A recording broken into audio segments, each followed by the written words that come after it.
ಅಬ್ಬಾ, ಅಂತೂ ಇಂತೂ ನನ್ನ ಮದುವೆ ದಿನ ಹತ್ರ ಬರ್ತಾ ಇದೆ. ವಾವ್, ಈ ಮನೆ ಆಡಳಿತ ನನ್ನ ಕೈಗೆ ಬರೋ ದಿನ ದೂರ ಇಲ್ಲ. ಅರ್ಜುನ್, ಈ ಮಯೂರಿ ಗುಲಾಮ ಆಗೋ ದಿನಗಳು ದೂರ ಇಲ್ಲವೇ ಇಲ್ಲ.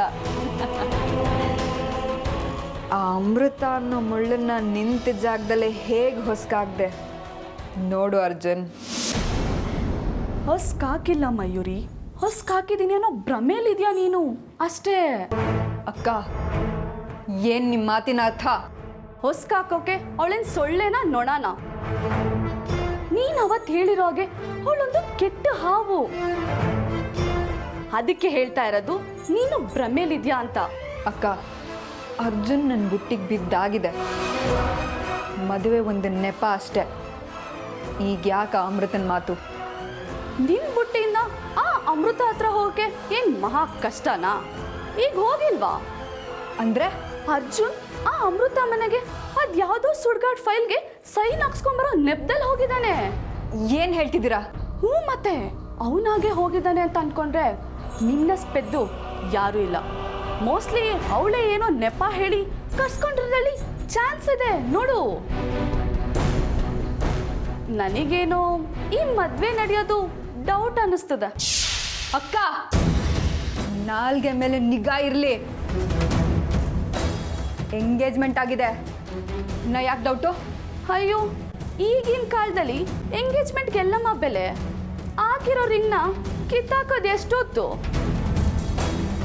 ಕಟ್ಟಿರೋ ತಾಳಿಗೆ ಕೇರ್ ಮಾಡಲ್ಲ ಎಷ್ಟೊಂದು ಜನ.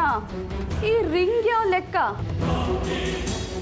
ಮದುವೆ ಹಿಂದಿನ ದಿನನೂ ಎಷ್ಟೋ ಮದುವೆ ಕ್ಯಾನ್ಸಲ್ ಆಗಿರೋ ಎಕ್ಸಾಂಪಲ್ಸ್ ಇದೆ, ಕೇಳು, ಕೊಡ್ತೀನಿ. ನಿಮಗೆ 1000 ಎಕ್ಸಾಂಪಲ್ ಸಿಗ್ಬೋದು, ಆದ್ರೆ ನನ್ನ ವಿಷಯದಲ್ಲಿ ಹಾಗಾಗೋದಕ್ಕೆ ಚಾನ್ಸೇ ಇಲ್ಲ. ಈ ಮಯೂರಿ ಒಂದ್ರ ಮೇಲೆ ಕಣ್ಣು ಹಾಕಿದ್ರೆ ಅದು ಮುಗೀತು. ಅದನ್ನ ದಕ್ಕಿಸ್ಕೊಳ್ಳೋ ತನಕ ನಾನು ಬಿಡೋಳಲ್ಲ. ಡೈಲಾಗ್ ಕೇಳಿ ಕೇಳಿ ಸಾಕಾಯ್ತು. ನೀನಿಲ್ಲಿ ನಿಂತು ಚಾಲೆಂಜ್ ಮಾಡ್ತಾ ಇರು. ಅಲ್ಲಿ ಅರ್ಜುನ್ ಆ ಅಮೃತ ಹಿಂದೆ ಹೇಗೆ ನೆಪ ಹೇಳ್ಕೊಂಡು ತಿರ್ಗಾಡ್ಕೊಂಡಿರ್ಲಿ. ಅಲ್ಲಿಗೆ ಸಾಕು.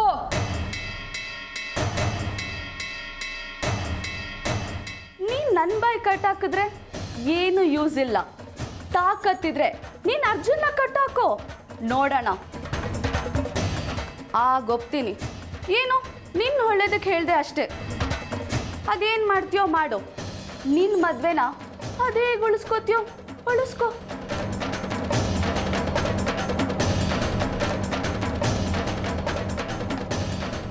ಅರ್ಜುನ್, ಅಮೃತ, ಹುಡುಗಾಟ ಆಡ್ತಿದ್ದೀರಾ ನನ್ನ ಜೊತೆ? ಅದು ಈ ಮಯೂರಿ ಜೊತೆ? ಇಲ್ಲ, ಅರ್ಜುನ್ ನನ್ನೋನು, ಕೇವಲ ನನ್ನೋನು.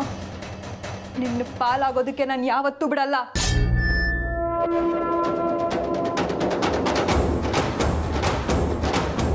ಈ ಮಯೂರಿ ಏನು ಅಂತ ತೋರಿಸ್ತೀನಿ.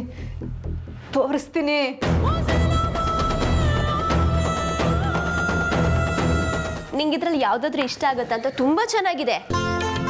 ಇಲ್ಲಿ ನೋಡು, ಎಷ್ಟು ಚೆನ್ನಾಗಿದೆ ಅಲ್ಲ? ಅಯ್ಯೋ, ಈ ಸೀರೆ ನೋಡೆ, ನಿನಗೆ ತುಂಬ ಚೆನ್ನಾಗಿ ಒಪ್ಪುತ್ತೆ. ಬ್ಲೌಸ್ ಹೀಗೆ ಇರಬೇಕು, ಇದೇ ಥರ ಹೊಲಿಸ್ಕೋ. ಹೌದು ಅತ್ತಿಮ್ಮ, ಹೀಗೆ ಹೊಲಿಸ್ಕೋ ಬ್ಲೌಸ್ನ. ಅತ್ತೆ, ಎಲ್ಲ ಸೀರೆ ಚೆನ್ನಾಗಿದ್ದಾವೆ. ನಿಮ್ಮ ಚಾಯ್ಸೇ ನನ್ನ ಚಾಯ್ಸ್. ಯಾಕೆ ಸಪ್ಕಿದ್ಯಾ? ಅಪ್ಪ ಅಮ್ಮ ನೆನ್ಪಾದ್ರ? ಅದು ಅಜ್ಜಿ, ನನಗೆಲ್ಲ ಅರ್ಥ ಆಗುತ್ತೆ ಕಣೆ. ನಾವಿವತ್ತು ಈ ಸ್ಥಿತಿಲಿದ್ದೀವಿ ಅಂದರೆ ಇದರಲ್ಲಿ ನಿಮ್ಮ ಅಪ್ಪ ಅಮ್ಮಂದು ಪಾಲಿದೆ.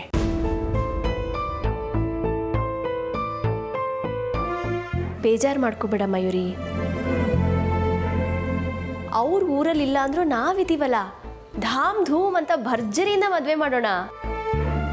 ಮಯೂರಿ, ಚಿಕ್ಕ ವಯಸ್ಸಲ್ಲೇ ನಿನಗೂ ಅರ್ಜುನ್ಗೆ ಮದುವೆ ಮಾಡಬೇಕು ಅಂತ ಮಾತಾಗಿತ್ತು. ನಾನು ನಿಮ್ಮ ಅಪ್ಪ ಅಮ್ಮನಿಗೆ ಮಾತು ಕೊಟ್ಟಿದ್ದೆ. ಕೊಟ್ಟ ಮಾತು ಹಾಗೆ ಅರ್ಜುನ್ ಜೊತೆ ನಿನ್ನ ಮದುವೆ ನಿಶ್ಚಿತಾರ್ಥ ಮಾಡಿ ನನ್ನ ಮಾತು ಉಳಿಸ್ಕೊಂಡಿದ್ದೀನಿ. ನೀನು ನನ್ನೊಂದು ಮಾತು ನೆರವೇರಿಸ್ಬೇಕು. ಏನು ಹೇಳಿ ಅಜ್ಜಿ? ಅದು ಅರ್ಜುನ್ದು ಇನ್ನೂ ಹುಡುಗ ಸ್ವಭಾವ. ನೀನಿಷ್ಟ ಇಲ್ಲ ಅನ್ನೋ ರೀತಿ ಮಾತಾಡಿದ್ದಾನೆ. ಎಷ್ಟೋ ಸಲ ನಿನ್ನ ಮನಸ್ಸಿಗೆ ನೋವಾಗೋ ಥರ ಅವ್ನು ನಡ್ಕೊಂಡಿದ್ದಾನೆ. ಈಗಲೂ ಹಾಗೆ ನಡ್ಕೋತಿದ್ದಾನೆ ಅಜ್ಜಿ. ಅವನಿಷ್ಟ ಬೇರೆನೇ ಇದೆ. ಆದರೂ ನಮ್ಮ ಅರ್ಜುನ್ ಕೆಟ್ಟ ಹುಡುಗ ಅಲ್ಲ. ಮದುವೆ ಆದಮೇಲೆ ಹೋಗ್ತಾ ಹೋಗ್ತಾ ನಿನ್ನನ್ನು ಹೊಂದ್ಕೊತಾನೆ ಕಣೆ. ನೀನು ಈ ಮನೆ ಸೊಸೆ ಆದಮೇಲೆ ಸ್ವಲ್ಪ ಹೊಂದ್ಕೊಂಡು ಹೋಗಬೇಕು ಅಷ್ಟೇ. ಅವನು ಹಾಗಾಡ್ತಾನೆ ಅಂತ ನೀನು ಬೇಜಾರು ಮಾಡ್ಕೊಳ್ದೆ ಮನೆ ನಡ್ಸ್ಕೊಂಡು ಹೋಗಬೇಕು ಅಷ್ಟೇ. ಈ ಮದುವೆ ಆದಮೇಲೆ ಈ ಮನೆ ಜವಾಬ್ದಾರಿ ಎಲ್ಲ ನೀನು ಹೊತ್ಕೋಬೇಕು ಕಣೆ.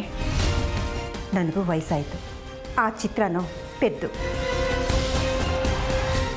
ಇನ್ನು ವಾಣಿ ತನ್ನ ಪಾಡಿಗೆ ತಾನಿರ್ತಾಳೆ.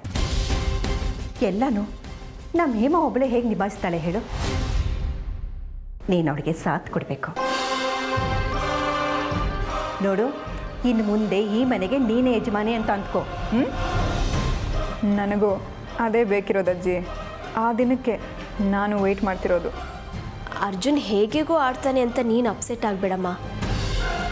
ನಗ್ನಗ್ತಾ ಈ ಮನೆ ನಡ್ಸ್ಕೊಂಡು ಹೋಗು. ಪ್ರೀತಿಯಿಂದ ಅವನನ್ನು ಒಲಿಸ್ಕೊ. ಸೊಸೆಯಾಗಿ ನಮ್ಮ ಮನೆ ಬೆಳಗು. ನಿನ್ನ ಮೇಲೆ ನಾವು ತುಂಬ ನಂಬಿಕೆ ಇಟ್ಕೊಂಡಿದ್ದೀವಿ. ಈಗಲಾದರೂ ನಿಮ್ಮ ಅಪ್ಪ ಅಮ್ಮನ ಋಣ ತೀರಿಸೋ ಅವಕಾಶ ಸಿಕ್ಕಿದೆ. ಅದನ್ನು ಹೇಳ್ಬಿಟ್ಟು ಹೋಗೋಣ ಅಂತಲೇ ಬಂದ್ವಿ. ನೋಡು, ನಿನಗೆ ಯಾವ ಸೀರೆ ಇಷ್ಟನೋ ಅದನ್ನು ಸೆಲೆಕ್ಟ್ ಮಾಡಿಟ್ಟಿರು, ಆಯಿತಾ?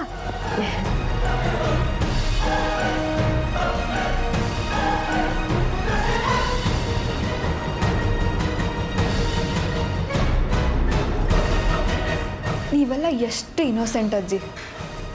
ನನ್ನನ್ನು ತುಂಬ ಒಳ್ಳೆಯವಳು ಅಂದ್ಕೊಂಡಿದ್ದೀರಾ ಅಲ್ವಾ? ಅದೇ ನನಗೂ ಬೇಕಾಗಿರೋದು. ನಿಮ್ಮನ್ನೆಲ್ಲ ಬುಟ್ಟಿಗೆ ಹಾಕೊಳ್ಳೋದೆ ನನ್ನ ಉದ್ದೇಶ ಕೂಡ. ಒಂದು ಸಾರಿ ಕುತ್ತಿಗೆಗೆ ತಾಳಿ ಬಿದ್ದು ಈ ಮನೆ ಬೀಗದ ಕೈ ನನ್ನ ಕೈಗೆ ಸಿಗಲಿ, ಆಮೇಲೆ ನೋಡಿ ಈ ಮಯೂರಿ ವಿಶ್ವರೂಪ ಹೇಗಿರುತ್ತೆ ಅಂತ. ನೀವು ಕನಸಲ್ಲೂ ಎಣಿಸಿರಬಾರ್ದು ಅಂತ ನರ್ಕ ತೋರಿಸ್ತೀನಿ ನಿಮಗೆಲ್ಲ. ಏನೋ ಆ ಅರ್ಜುನ್ನ ಇಷ್ಟಪಟ್ಟೆ ಅನ್ನೋ ಒಂದೇ ಒಂದು ಕಾರಣಕ್ಕೆ ನಿಮ್ಮನ್ನೆಲ್ಲ ಇಷ್ಟು ಸಹಿಸ್ಕೊಂಡಿದ್ದೀನಿ. ಇನ್ನು ಆ ಅರ್ಜುನ್ ನನಗೆ ಗೊತ್ತು, ಈಗಲೂ ಚಾನ್ಸ್ ಸಿಕ್ಕಿದ್ರೆ ಅಮೃತ ಸರ್ಗಲ್ಲಿ ಬಚ್ಚಿಟ್ಕೊಳ್ಳೋಕ್ಕೆ ಕಾಯ್ತಾ ಇದ್ದಾನೆ ಅಂತ. ಬಿಡ್ತೀನ ನಾನು? ಬಿಡಲ್ಲ. ಅವನನ್ನು ಅವಳಿಂದ ಹೇಗೆ ಕಿತ್ಕೋಬೇಕು ಅಂತ ಗೊತ್ತು ನನಗೆ.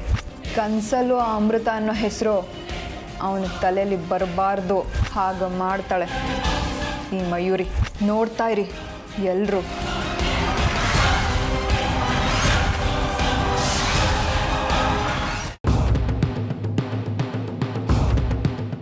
ರೀ ಅಮೃತ ಅವರೇ, ಅಲ್ಲ ಮಲ್ಲಿ ನೋಡಿದ್ರೆ ನೀವು ನನಗೋಸ್ಕರನೇ ಕಾಯ್ತಾ ಇದ್ರಿ ಅಂತ ಹೇಳಿದ್ಲು. ಈಗ ನಾನೇ ಬಂದಿದ್ದೀನಿ, ಮುಖ ತಿರ್ಸ್ಕೊಂಡು ಹೋಗ್ತಾ ಇದ್ದೀರಲ್ರಿ? ನಾನು ಒಳಗಡೆ ಹೋಗಿ ಅರ್ಚನೆ ಮಾಡಿಸ್ಕೊಂಡು ಬರ್ತೀನಿ. ರೀ ಅಮೃತ ಅವ್ರ,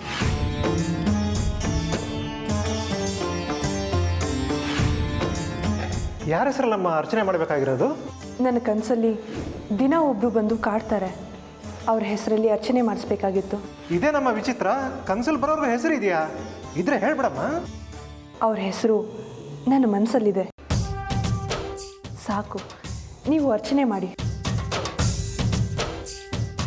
ನನ್ನ ಅನುಭವದಲ್ಲಿ ಇದೇ ಮೊದಲನೇ ಸರ್ತಿ ಈ ಥರ ಅರ್ಚನೆ ಮಾಡ್ತಾ ಇರೋದು. ಇರಲಿ ಕಾಲಾಯ ತಸ್ಮೆ ನಮಃ.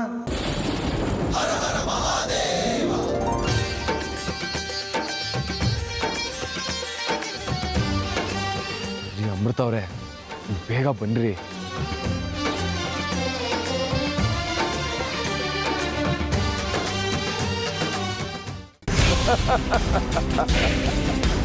ನಾಗಿಣಿ, ನಿನ್ನಷ್ಟೇ ಶಕ್ತಿ, ನಿನಗಿನ್ನ ಹೆಚ್ಚು ಶಕ್ತಿ ಇರೋಂಥ ಶಕ್ತಿವಂತನ ಕಾನಿಷ್ಕ ಈ ಭೂಮಿಗೆ ಬರೋಂಥ ಸಮಯ ಬಂದೇ ಬಿಡ್ತು. ನಾಗಿಣಿ, ಬಂದೇ ಬಿಡ್ತು. ಜೈ ಮಹಾಕಾಲ. ಇಲ್ಲಿ ನೋಡಿ, ನನಗೆ ಮಾತಾಡೋದಕ್ಕೆ ಒಂದೇ ಒಂದು ಅವಕಾಶ ಕೊಡಿ ದಯವಿಟ್ಟು. ಇಷ್ಟು ದಿನ ನಿಮ್ಮ ಹಿಂದೆ ನಾಯಿ ಅಲ್ದಂಗಲ್ದೆ ಒದೆ ತಿಂದೆ, ಆದರೆ ಏನು ಸಿಕ್ತು ನನಗೆ? ಬರೀ ನಿರಾಸೆ, ಅವಮಾನ ಅಷ್ಟೇ ಅಲ್ವಾ? ನೋಡಿ, ನನಗೆ ನನ್ನ ತಪ್ಪಿನ ಅರಿವಾಗಿದೆ. ಒಬ್ರನ್ನ ಕಳ್ಕೊಂಡ್ಮೇಲೆ ತಾನೆ ಅವ್ರ ಬೆಲೆ ಏನು ಅಂತ ಅರ್ಥ ಆಗೋದು. ನಿಶ್ಚಿತಾರ್ಥ ಆದಮೇಲೆ ನೀವ್ಯಾರೋ ನಾನ್ಯಾರೋ? ಆಗಿರೋದು ಬರೀ ನಿಶ್ಚಿತಾರ್ಥ ಅಲ್ವಾ, ಮದುವೆ ಅಲ್ವಲ್ಲ. ಯೋಚನೆ ಮಾಡಿ.